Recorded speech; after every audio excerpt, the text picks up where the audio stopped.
You did everything the garden center told you. You bought the plant with the yellow sticker that said mosquito plant. Maybe you added a lemony herb, a pot of something fragrant, set it all around the patio chairs. And then you sat outside at dusk, and by the time the light was gone, you were still slapping at your ankles. Here's the part that sticker usually does not explain. The plant was never going to fix that. Not because you bought the wrong one, and not because you did anything wrong. The whole idea that a plant sitting in a pot can clear the air around your chair is mostly a story the label tells to move plants in June. That does not mean these plants are worthless. Some of them earn a spot on a patio. A few even do a little something for bites, but only when you treat them a very specific way. And the thing that actually turns a buggy patio into one you can sit on has almost nothing to do with which plant you buy. Let's go through what's real, what's marketing, which plants to skip for safety reasons, and the short list of changes that actually work. Start with one idea, because it explains every disappointing mosquito plant you have ever owned. There is a difference between a living plant and a bottle of repellent, and that difference is the whole story. A plant like citronella grass or a lemon-scented herb really does contain aromatic compounds that bother mosquitoes. The catch is where those compounds live. They are locked inside the leaf cells, and they sit there at trace levels. A plant minding its own business in a pot is barely releasing any of them into the air. Brushing past it releases a little. Crushing a handful of leaves releases more. But even then, you are working with a tiny fraction of what is in a product designed for the job. A repellent in a bottle is those same kinds of compounds, pulled out and concentrated to a percentage high enough to actually keep mosquitoes off your skin for a set number of hours. The plant is the raw idea. The product is the finished tool. University of Florida horticulture experts put it plainly. Unless you are extracting the oils and applying them like a spray, a plant just sitting in the garden is not doing much. An entomologist at the University of Georgia goes a step further and says the scientific community does not recognize any plant that effectively repels mosquitoes simply by being grown nearby. That is the honest starting point.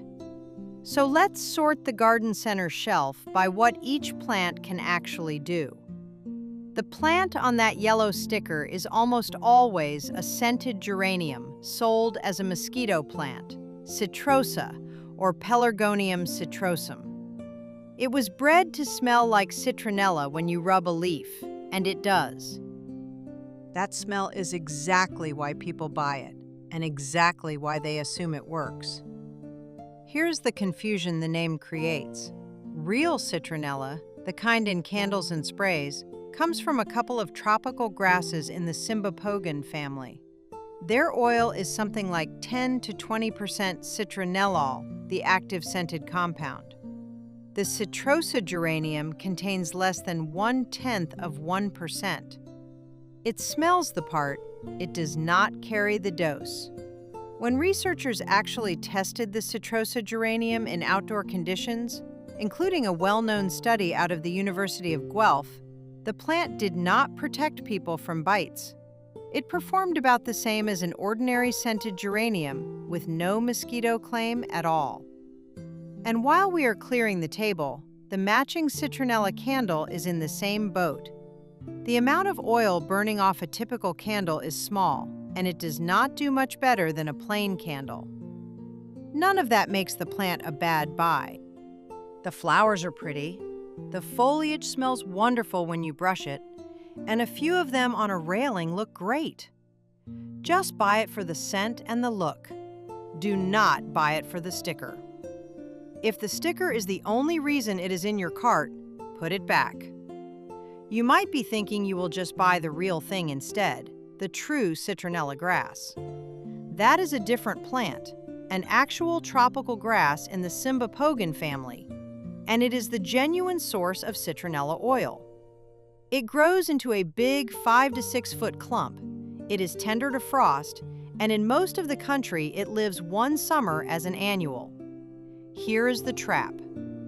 Even the real citronella grass does not protect you by standing in a pot. The oil is locked in the blades, the same as everywhere else, and you would have to cut and crush it to get anything out of it. So if you were about to upgrade from the fake citronella to the real citronella, expecting a different result, save your money. Now, a few plants on the shelf do more than the Citrosa geranium. The trick is that you have to do something to them first. This next group is the crush and rub crowd. Lemon balm, lemon verbena, lemon thyme, and to some degree rosemary. They all carry citrus-scented oils, things like citrol and citronellol. And lemon thyme in particular contains thymol, which shows up as an active ingredient in some natural repellent products. The mechanism here is real but small. Bruise the leaves and rub the oil on your skin, and you get a short window of mild protection. Not hours, more like minutes, and a fraction of the strength of a real repellent. It can take the edge off a quick walk through the garden at dusk. It is not going to hold a patio for an evening. 2 honest cautions. First, the plant standing untouched does almost nothing. So growing a pot of lemon balm by your chair and expecting it to guard you is the same mistake as the Citrosa geranium. Second, plant oils on skin are not automatically gentle. A Washington State University horticulturist points out that plants are full of defensive chemicals, and some of them cause skin reactions. If you are going to rub crushed leaves on your arm, test a small patch first. There is one genuinely smart way to use this group, and it is lemon thyme. Plant it between stepping stones or along the path you walk most, the route from the back door to the table. Every time a foot or a mower wheel crushes it, it releases its oil right where you are standing. You get the scent, you get a tough little ground cover, and you get a small bug bonus as a side effect. That is the right way to think about all of these. Grow them for the kitchen and the path, and treat the mosquito part as a minor perk, not the reason. A few more names you will see on every mosquito plant list belong in this same crush and rub group. Lavender is the famous one. It does contain linalool, a compound that turns up in some real repellent products. The bees love it, and it is lovely in a hot, dry spot. But the lavender plant sitting next to your chair is not clearing the air around you. At most, crushed and rubbed on skin, it gives the same brief, mild effect as the others. Marigolds and basil get the same hopeful treatment online. Marigolds do carry some genuinely insecticidal compounds, and basil oil has shown activity in the lab. But a marigold border or a basil pot on the table is doing almost nothing to the mosquitoes circling your ankles. The pattern never changes. The compound is real. The plant standing there is not the delivery system. The next group works, but only through smoke. This is sage, rosemary again, and the silver wormwoods, the artemisias. Their leaves hold compounds like camphor and cineol that do bother insects, and when you burn dried leaves in a fire pit, those compounds ride up in the smoke. Within that rising plume, while it is actually burning, mosquito pressure drops. People have used burning aromatic plants around fires and shelters for thousands of years, and that part is not a myth.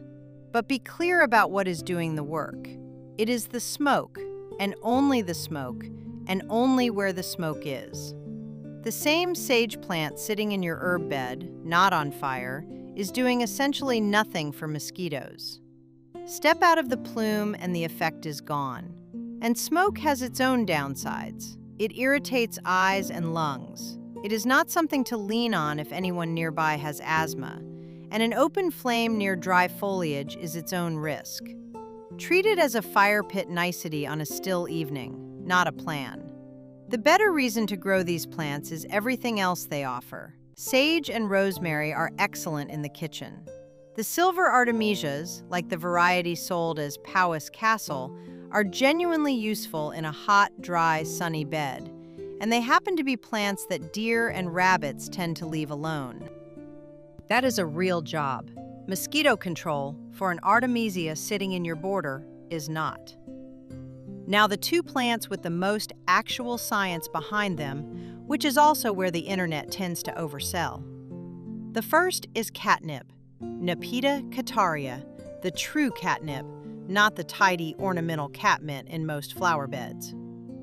Back in 2001, two researchers at Iowa State University reported that nepeta-lactone, the oil that gives catnip its smell, repelled mosquitoes about 10 times more effectively than DEET.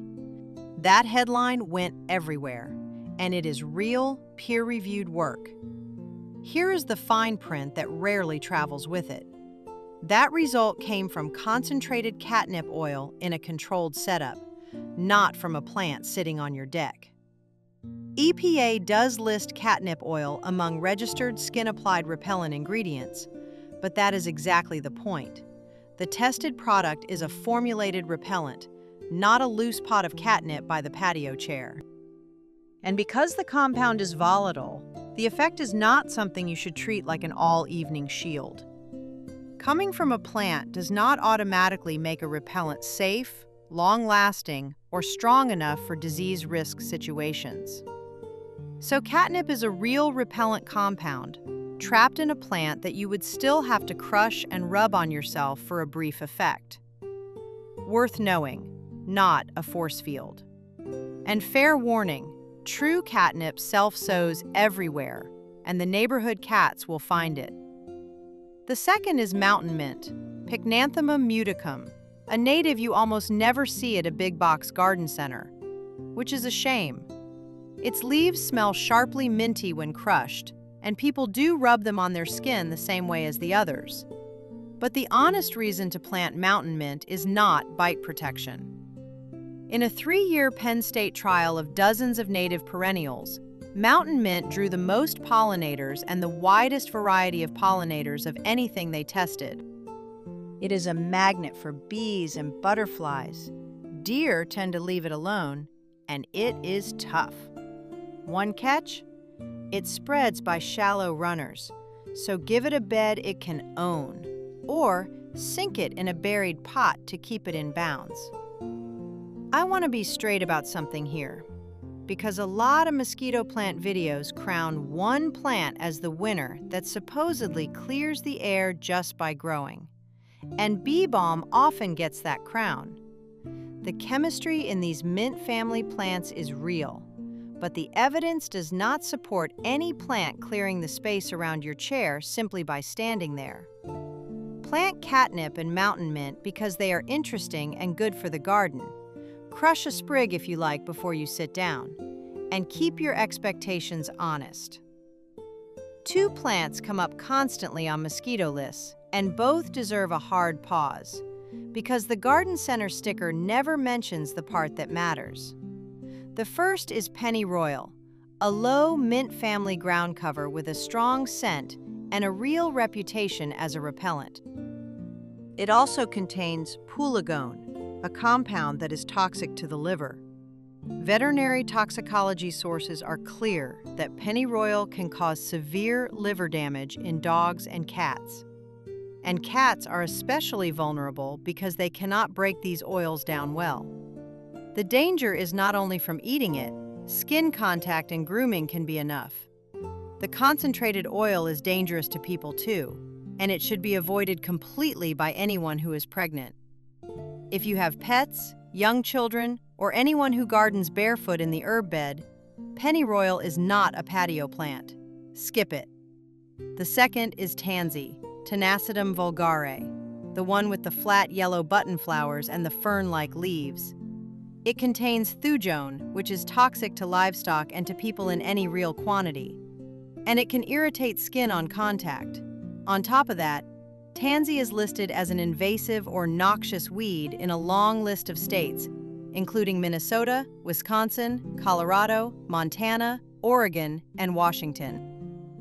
It spreads by seed and by creeping roots, and people spend years pulling it back out. Toxic and invasive is not a combination you want next to a seating area. Skip this one too.